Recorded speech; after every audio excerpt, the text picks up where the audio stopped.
tendo por base a teoria das 12 camadas do professor Olavo de Carvalho, né? 12 camadas da personalidade humana, que vale muito a pena ser verificada e estudada. Eu estava pensando intuitivamente, através desses grupos aí de discussão, né? Não é nem de debate, que tem aí dessas mídias aí variadas, né? Não vou citar o nome das mídias também, mas nessas discussões pobres aí, tudo, que dizem que o filósofo ele não dá para ser filósofo sem diploma, e rompendo praticamente com toda a ideia de autonomia muito explorada por Kant, né? E também, se não me engano, também rompendo também com esse com todas as formações, né, com todos os pensadores que viveram antes do princípio das universidades, né? Entendendo então esse conceito de universidade, mais um conceito moderno de universidade. Eu creio que a partir desse conceito moderno de universidade que tenha saído, eu tentei buscar a respeito do primeiro diploma, mas eu creio que para identificar o primeiro diploma eu teria que identificar a primeira universidade, né, para considerar o primeiro diploma acadêmico, ou seja, aquele que passou pelos processos dessa primeira universidade obteve no fim do curso um diploma, né, um papel. Então eu descobri a Universidade de Bolonha, na Itália, do ano de 1088. Então muitos aí que falam que você não tem diploma para falar sobre tal assunto, então quer dizer que todos os filósofos e todos os pensadores que nasceram antes do início dessa universidade não deveriam ser considerados, né? Isso que eu fico pensando. Mas voltando à ideia aí das quatro camadas aí, ou os quatro pilares da filosofia do que é ser filósofo, né? Eu não li isso em lugar nenhum, mas eu pensei, meditando a respeito dessa questão aí.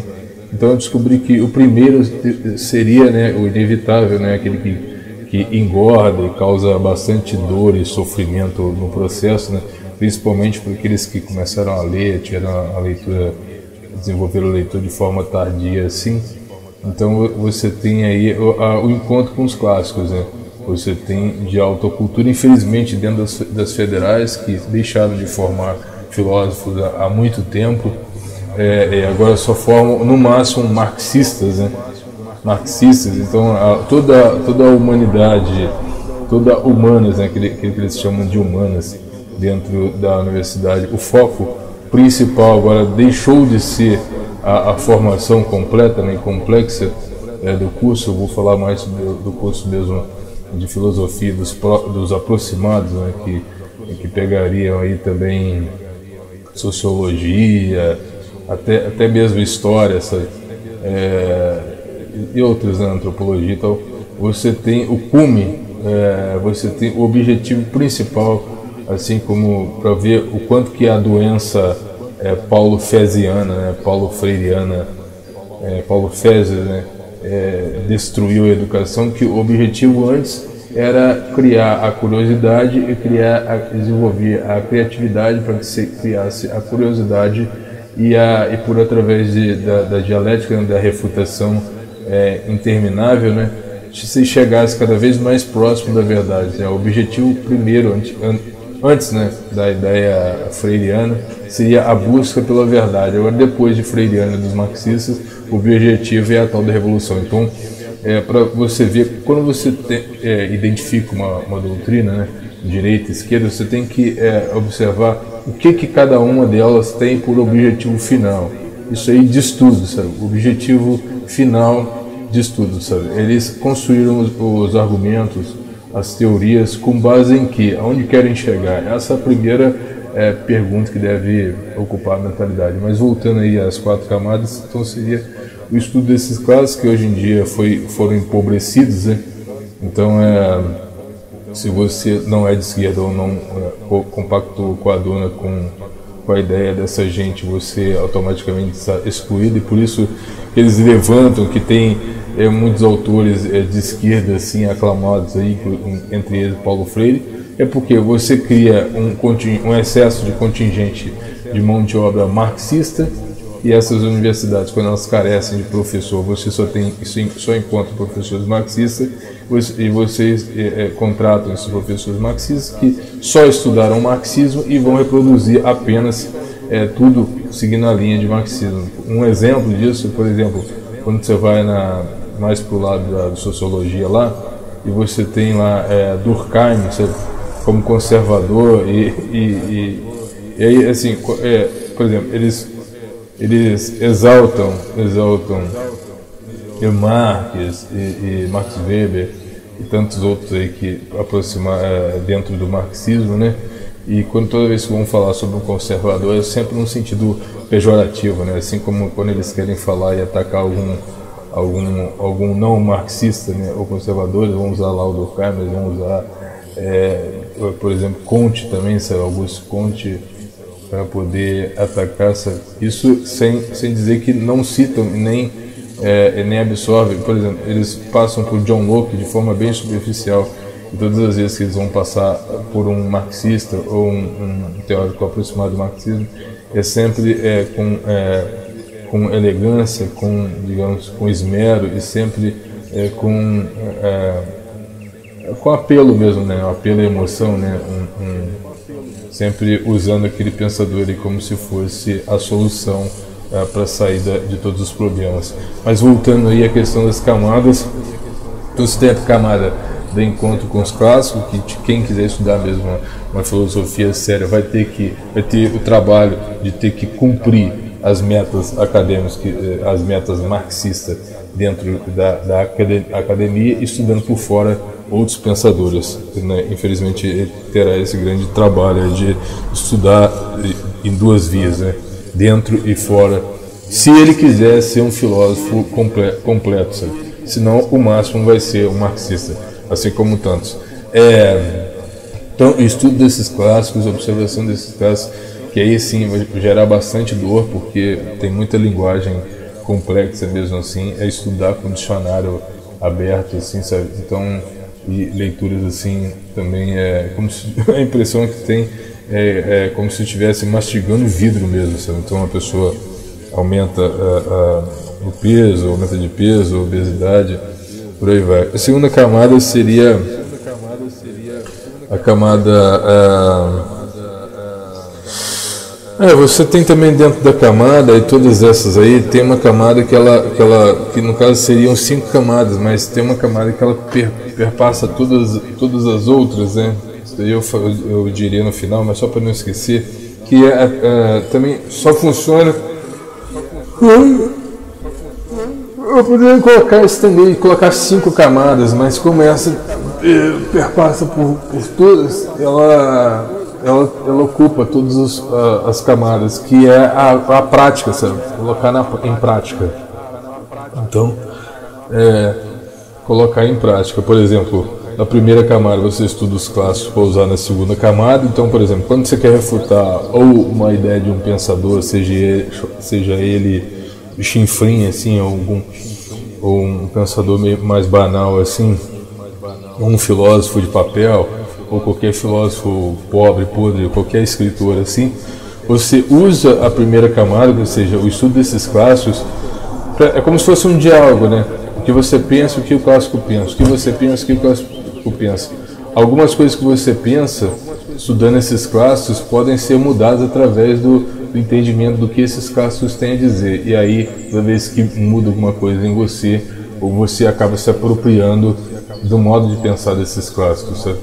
Então você usa os clássicos para refutar outros clássicos ou não clássicos, entendeu? Então precisa começar por esse... Não posso começar no achismo, né?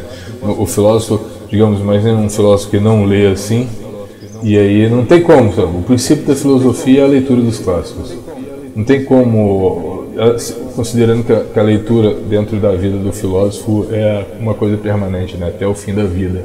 Porque quanto mais ele se encher desses clássicos, mais ele consegue extrair. É como se fosse você enxuga, né? Você absorve, né?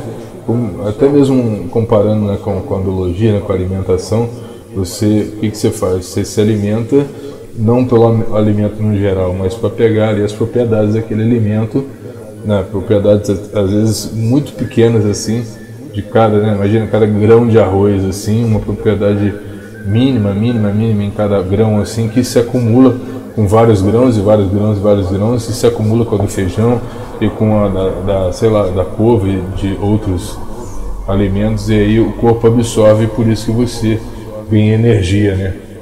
É como se fosse um ganho de energia, né? Então, quanto mais, por isso que a baixa literatura não serve para nada, é como se você tivesse, sei lá, comendo um biscoito ou alguma coisa que não tem, que não gera energia, sim.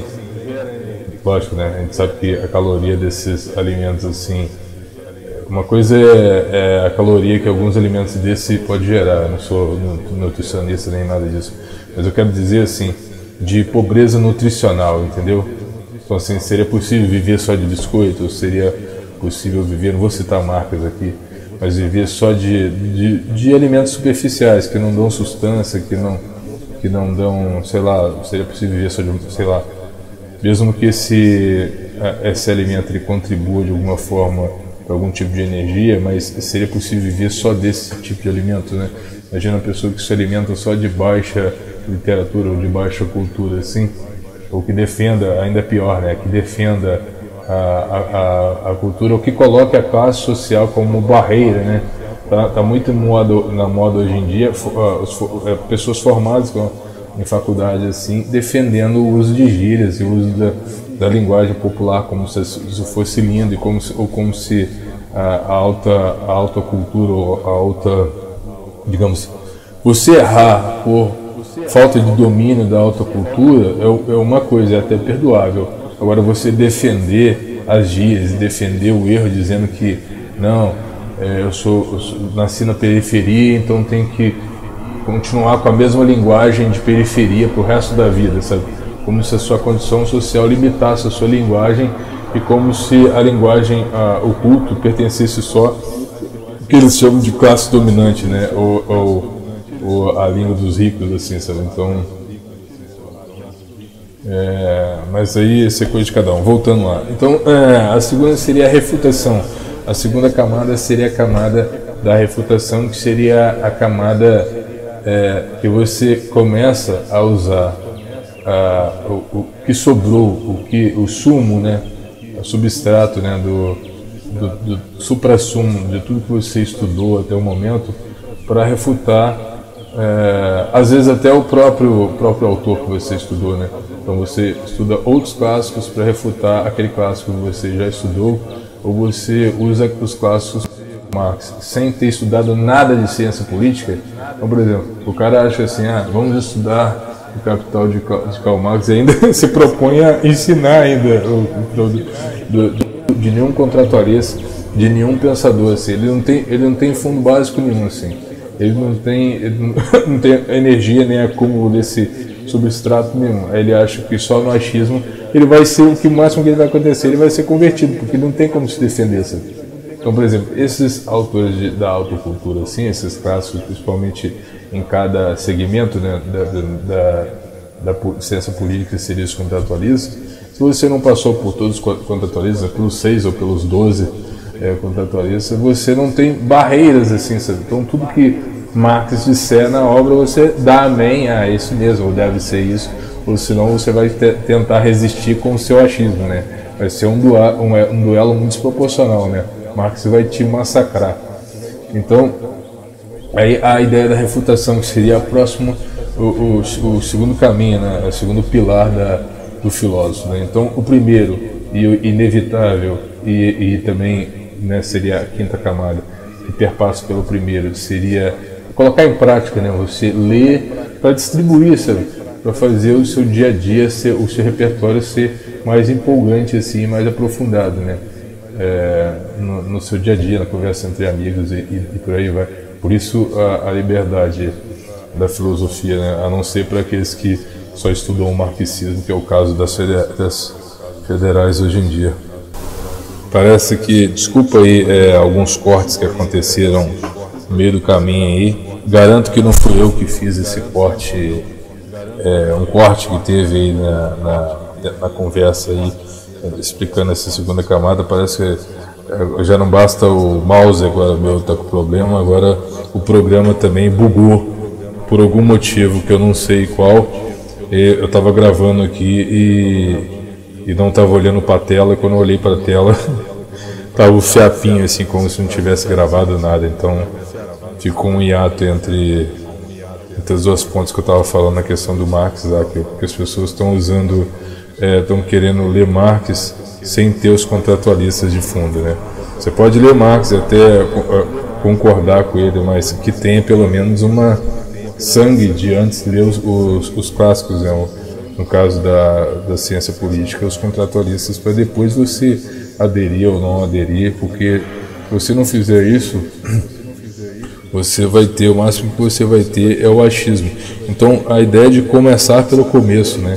Então, como é que começa lá o estudo da ciência política? Você vai pegar lá, você vai começar pelo Platão, você vai começar por Aristóteles lá, para você ter uma base de ciência política. Através desses dois casos, você já vai ter alguma base para poder avançar e chegar até Maquiavel e de Maquiavel por em diante. Então, cada vez que você, seguindo a ordem do tempo também, sabe? Usando o recurso da própria história, né? Que a própria história deixou aí, que seria o recurso da ordem do tempo, da ordem cronológica, né? Você pega o que os primeiros disseram sobre, assim como você estuda filosofia partindo da mitologia, sabe? Onde começou, como é que pensavam e o que pensam hoje. Então, se você não fizer esse exercício de estudar antes dos contratualistas para depois encarar um pensador político, você tem que, no mínimo, estudar tudo que veio anterior a ele, sabe? Se quiser, é uma hipótese também, um caminho também de estudo. Se você não fizer isso, estudar tudo que veio antes para depois, tudo que veio antes dentro da política, do pensamento político, né? Isso você fragmentando assim, né? Vamos estudar e falar sobre política, então vamos levantar os pensadores da política. Então, todos esses que vieram antes de Marx, até chegar em Marx, e a partir dele eu poder tentar compreender Marx. Agora, se eu quiser fazer melhor que isso, eu vou ler os que sucederam Marx para depois eu chegar no pensamento de Marx, tentar perceber o que ele errou, o que ele acertou, como ele pensa, porque senão, na verdade, eu vou estar sendo doutrinado, como a maioria dos professores hoje fazem, sabe? Professores com até doutores assim, incutindo ideias fixas na cabeça de alguns alunos aí. Mas então, essa segunda camada seria a da refutação, onde você começa a trabalhar, já que você leu os clássicos, já que foi tão dolorido assim, aquela linguagem, você pode escolher ter a sua linguagem mais simplificada ou manter o nível da linguagem e começar a produzir, já que você teve que produzir artigo no estudo desses caras, principalmente dentro do curso de filosofia, já que você teve que fazer trabalho, já que doeu tanto e você teve que produzir tantas coisas escritas, está na hora de você colocar isso em prática, exercitar isso no primeiro passo, que seria talvez não produzindo, porque isso seria um nível a mais, porque agora você vai ter que medir força, você vai ter que testar para ver se é capaz de dizer algo diferente ou algo superior, ou desmentir, né, provar através de uma pesquisa mais elaborada que você chegou a um ponto diferente daquele de um autor que você se propôs a observar, para depois você ter uma bagagem muito grande para entrar na terceira camada, que seria na da própria produção intelectual, ou seja, você começa a, digamos, cristalizar tudo aquilo que você estudou dentro da primeira, que é do início mesmo, dentro da segunda, da refutação, e agora você colocar na terceira de forma mais enxuta, mais formalizada, e aí começar a construir o legado mesmo, né? Que seria o que você vai deixar. Agora, nessa terceira, é preciso que essas duas primeiras estejam bem exercitadas, assim, para chegar a descobrir algo novo, sabe? Ó, isso fulano não disse, isso ciclano não disse. Não é um plágio, assim, sabe? É tentar a busca mesmo de algo original, de transcender, né? Ou completar aquilo que ele não disse, tipo, fulano e tal te ensinou sobre isso, isso e aquilo, mas aquilo outro, não, isso ele não falou. Então eu posso, então é minha hora de falar. É como se você, na verdade, muitas vezes você completa ou de forma antagônica ou de forma complementar. Você completa o caminho do seu mestre, sabe? Ele seguiu até aquele ponto e você, com tudo que você estudou, muitas vezes, às vezes você tem mais benefício do tempo, né, de ser mais novo e poder dedicar e avançar e pegar autores também que o seu mestre não pegou, para tentar chegar no objetivo ou ir por um caminho que ele não fez. Então, digamos que ele disse tudo o que disse dentro de um caminho formal, dentro dos artigos ali e tal, da linguagem mais acadêmica. Aí você quer dizer a mesma coisa, ou quer complementar aquilo que ele disse, ou resumir aquilo que ele disse através de uma parábola, de fábulas, através de um romance, através da sua criatividade, por outras vias. Digamos que o seu mestre não disse em forma de romance ou em outras formas literárias. Você vai e pode dizer a sua maneira, não um plágio, mas complementando, né? E muitas vezes até complementando mesmo, né? Ou simplificando, trazendo mais, ou às vezes até mesmo, sim, por que não? Tentando explicar o que ele quis dizer, né? Voltando lá na segunda camada, faz parte da segunda camada também, creio eu. Sim, faz parte da segunda camada, desculpa, eu não disse isso. Ainda na segunda camada, além de você refutar, tem aquela também de você dizer o que o autor quis dizer, sabe? Então, você lá se especializa, em Maquiavel, você cria um livro depois, que aí entre a intermediária, né, lógico, entre essas 4 camadas existe a intermediária, né, que seria, antes de você criar a sua doutrina própria, né, seu conhecimento próprio, seu material, digamos, mais original, você passa por aquele também de refutar ou de colaborar.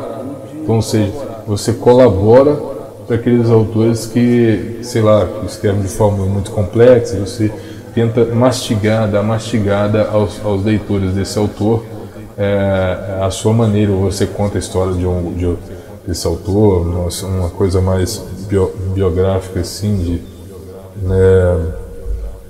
nesse sentido. E aí você atinge essa terceira camada, que é a da produção própria. Essa terceira camada é uma camada que, assim, mais difícil. Eu confesso que não cheguei nela, estou na segunda camada ainda, estou na primeira e na segunda ainda. Então essa terceira camada é a camada da produção, e é difícil falar sobre essa camada porque quem não produziu não pode falar também, não tem propriedade para falar o que seria essa produção original, assim, mas eu acho que o próprio nome já é autoexplicativo. E a quarta camada, que seria a camada derradeira, que é a camada do reconhecimento.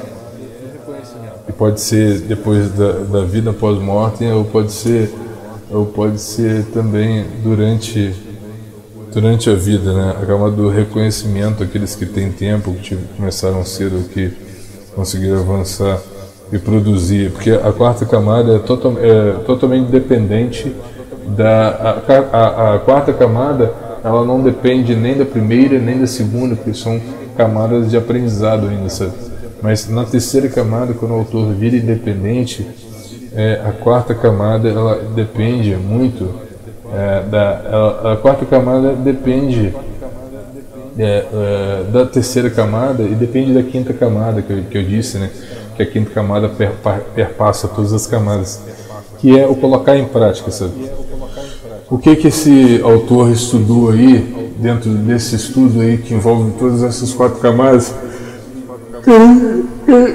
tem colocado em prática, né? E aí a quarta camada seria o reconhecimento, né? Onde alguém de fora percebe esse autor, esse agora que se transformou em autor, percebe através das suas obras concretas, ou seja, através dos livros para aqueles autores que já faleceram, mas através também, hoje em dia, né, com o advento aí da tecnologia, através de suas aulas aí gravadas, né, seja em imagem ou ao vivo mesmo, através de palestras, congressos, conferências, você percebe esse autor aceita as suas ideias, verifica as suas ideias, né?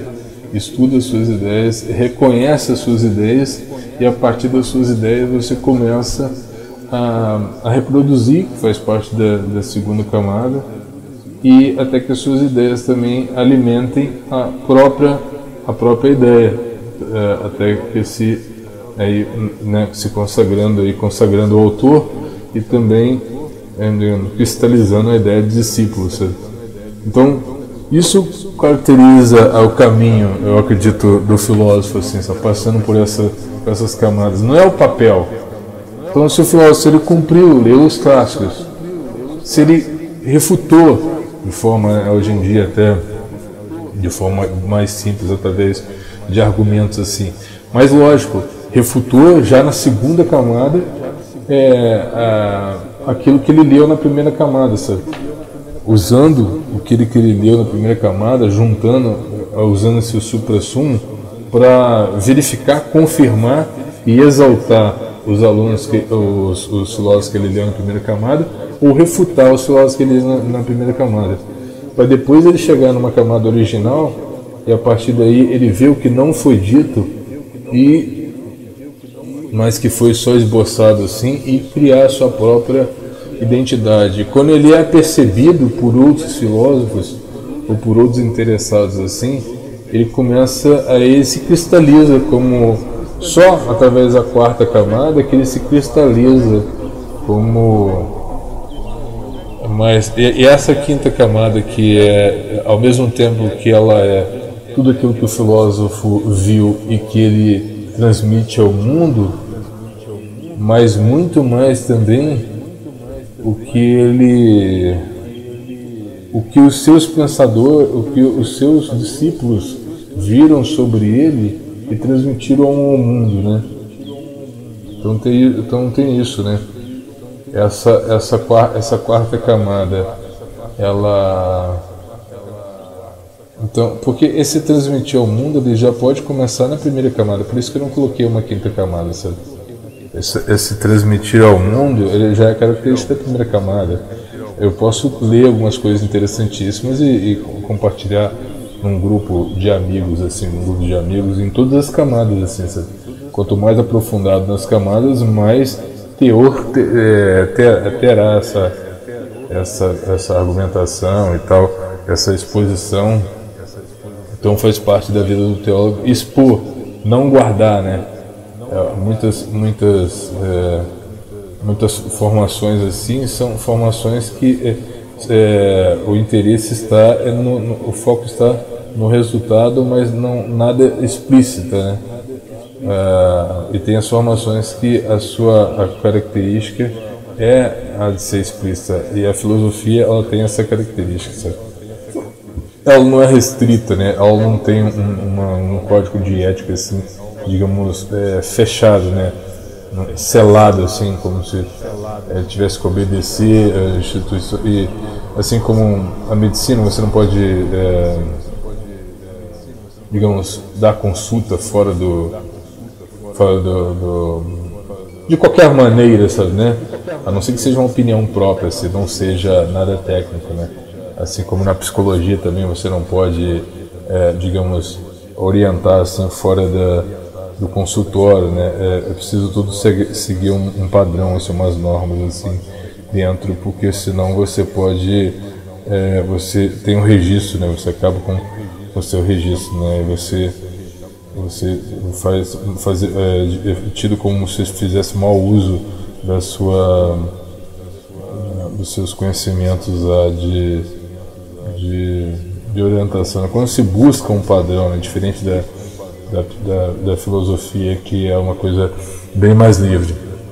Então essas quatro camadas, né, e todas elas, um pouco dentro de todas elas, essa exposição da ideia, né?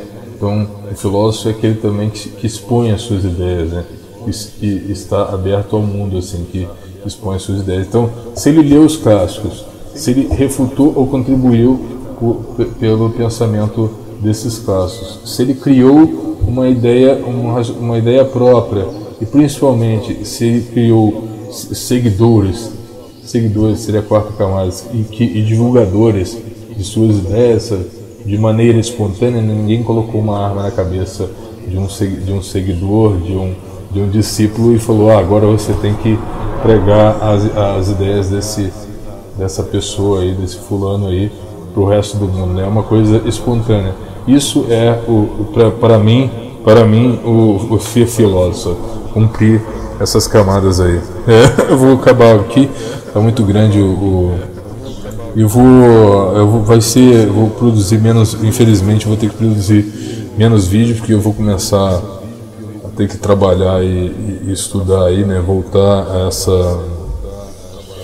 Boa parte da minha vida eu fiz isso, trabalhei e estudei, então eu vou ter que voltar e trabalhar e estudar, por isso e também por causa do mouse, que eu tô com o mouse aqui que está muito debilitado, eu não estou conseguindo ter mais capacidade de edição, né? Limitou bastante por causa do mouse